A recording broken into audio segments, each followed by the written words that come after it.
It's not the Luka triple double. Luka's almost averaging 41. Yeah, it's nasty. Someone's got to hurt. Someone's got to get him out of here. He's making our league look bad. I don't like how he's just walking around. The way he scores and like bumps into people and throws it up and it goes in. It's silly, bro. He like gets the contact. He's messing around. He's throwing passes behind his back. There's multiple plays I need people to watch from last night when you're listening to this. Go watch Luka Doncic versus the Spurs and watch his second half clips. Half the plays he makes, just look at the bench reaction. There's like 4 plays in a row where Austin Reeves and LeBron just keep going like this to each other. Every time Luka would do something, they go. They would look at each other to the bench where 4 other guys, obviously these are the players. It's crazy. Reeves is like one of those guys now. All the other guys on the bench started copying them. Every time Reeves would do something, or every time, Luka would do something, the whole bench would look down and see like LeBron's reaction because he was just like, he does stuff you just can't teach. He's generational. He just has a feel. He's so loose out there. Like his confidence is so high, it's too high. Yeah. Sometimes he does shit. I'm just like, yo.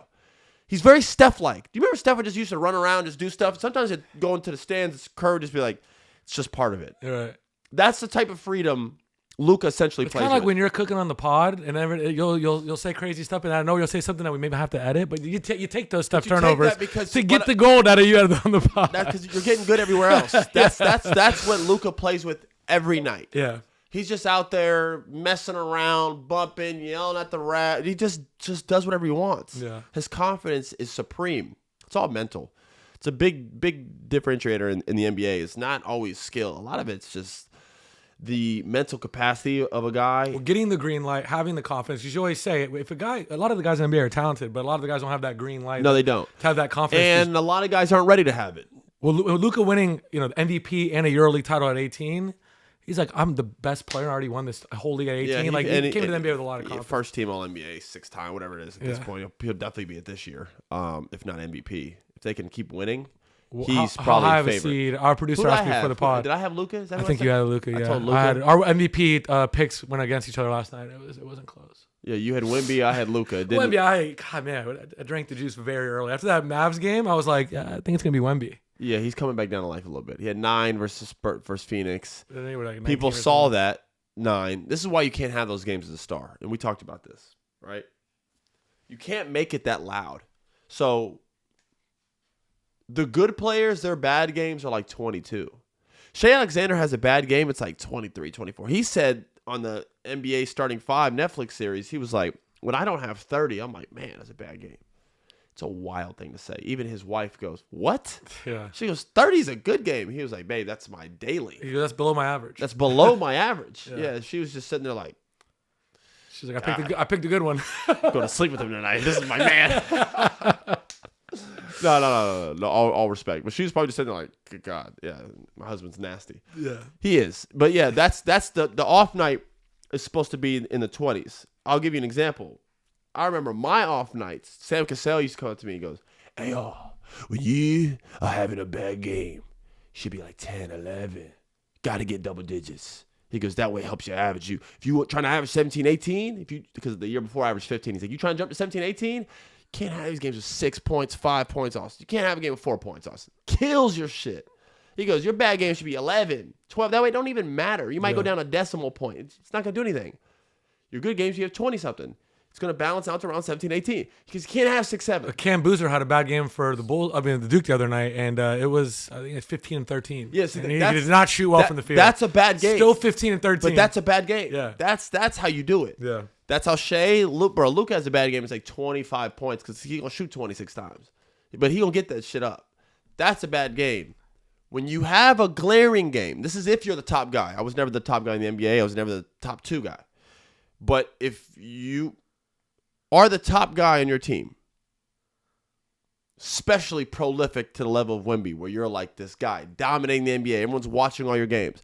When you have 9 points in a game, like you did with Phoenix, forget the averages because his averages will be crazy by the end of the year. It's too many games, and he's too good.